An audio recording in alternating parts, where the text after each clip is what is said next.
Hey guys, doing? Welcome to Indoor Hydroponics. I'm John, your indoor hydroponic test dummy. Welcome inside my grow room, guys. The first couple of clips that you saw there was me ripping out some of these tomato plants there, and for whatever reason, I don't know why, but I filmed it, and I had no idea of how I would put a video together of me taking the tomato plants out that I absolutely spoiled with the over-nutrient concentrations that I applied to it, okay? And I took good potting media and I just essentially over-fertilized it. Ended up with tall, leggy plants, no fruit production, that type of stuff, and it just wasn't a cool little thing. And I wondered, how could I spin that into a video?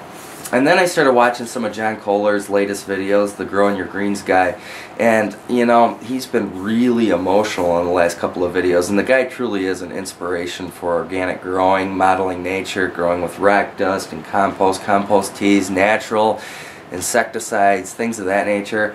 And I love his channel, I love his message, and I'm really into it. You know, for the most part on outdoor gardening, and I do a lot of it, and that's my preferred method. That is, for the most part, organic. Obviously, when I'm growing indoors here in hydroponics and things of that nature, it's a chemical base. So I'm on both ends of the particular spectrum. But my opinion is that any way that you can provide some sort of food, nutrition to your family that is not store-bought is going to be better for you in the long run, and that's my opinion, okay? So, you know, I can't help but be a little bit cynical though, because on one of Kohler's videos, he doesn't have children, I do. He mentioned that because he doesn't have children, these particular puppies are his babies, and I think that's kind of funny, and I kind of take that literally. In a literal sense, I would never eat my children and or cut off their reproductive purposes, because that's what we do with these plants, okay? But I think his overall message was, if you take care of the plants, they'll take care of you. But I can't help but, again, be cynical and wonder, what would these plants tell us if they could talk, okay? I mean, they are living, breathing, eating animals type of thing. And what do humans do with particular plants? I mean, in nature, a plant will drop a seed to the ground, it'll lay dormant and or germinate during the right conditions, and a new plant will grow, and it'll eat, it'll consume, and what is its overall genetic makeup? Well, it's to fruit and or set seed to carry on the species and reproduce. So it just wants to continually reproduce, kind of like human beings, right? And then the human being comes along and we alter that process, right? We pick our lettuce when it turns bitter, or when spinach bolts, that type of thing. Those things bolt and they turn bitter, they turn nasty. Well, that's a natural defense mechanism of plants to say, hey, don't eat me, right? Because I don't taste good, because I'm starting to set seed and I'm going to drop seeds, okay? And so I want to carry on my species, and that's probably why it tastes so bad. Now, on tomatoes and things of that nature, well, think about that. We start a seed in a 500-pack cell, and then we'll upgrade it to a 72-pack cell, and then we'll transfer it to a 32-pack cell, and if the weather's not optimum, we'll do a half-gallon or gallon container. And eventually, after all of those moves, which they must absolutely despise, right, we take them out into the environment from the greenhouse or grow room or windowsill, and we put them in the ground. And again, they have to establish themselves again, and after all of this tending and whatnot, eventually they will give us fruit, of which we pick before it has a chance to drop to the ground, and we eat, right? And they must just be like, what are you doing to me, man? Stop this! Because we prevent the recycling of these plants. And if you're like me, you're not a very good seed saver, and I am not a seed saver. The one thing that we could do for these plants is save our seeds, right? And I have not been very good at that. Another example would be like taking propagated cuttings, right? Taking a stem or a leaf node or a sucker, and then rooting it into a water or a cup or something like that, and then transplanting it into a bag like I was going to do here.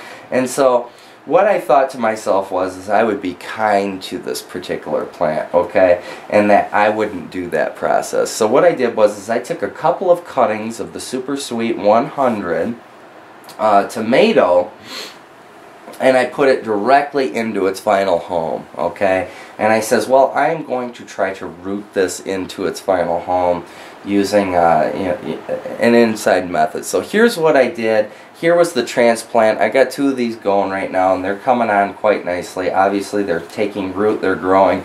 So take a peek at how I set this up in terms of how I rooted these into the bags. I got a couple of cuttings here, and I'm going to try to root them right into the bags. So I got some rooting hormone, a couple of bags to tent them, and some of these little skewers. So let's get to work. I'm going to peel these leaves off like that and just leave this much. Alright, and I'm going to put this into the rooting hormone, give her a good shake. There we go. Good and covered. And now let's put it as far into this baby as we can.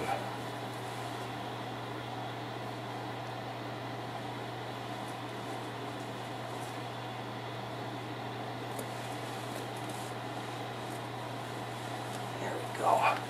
I just want to leave the leaves sticking out here, so that stem will create as much root growth as possible. Now,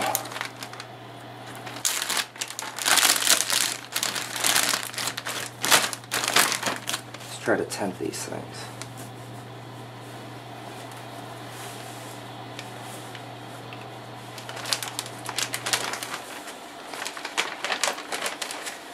Alright, let's give this a shot, come back in a few weeks, and see if we have any growth going on. Tomatoes, indoor hydroponics, part 2. We're back with Mr. Tomato, and he seems to be pretty happy. Obviously that little bag method type of thing created a nice little greenhouse for it. It took root, it's happy, and now I need to do some maintenance on this thing, man. And I got the bag about halfway full, right? And so I did all this nice stuff for this puppy, right? And I rooted it out in the bag type of thing, but now I gotta fill it up so that some of this upper levels can generate roots and then carry it on. So remember, guys, if you're gonna plant something, take care of it.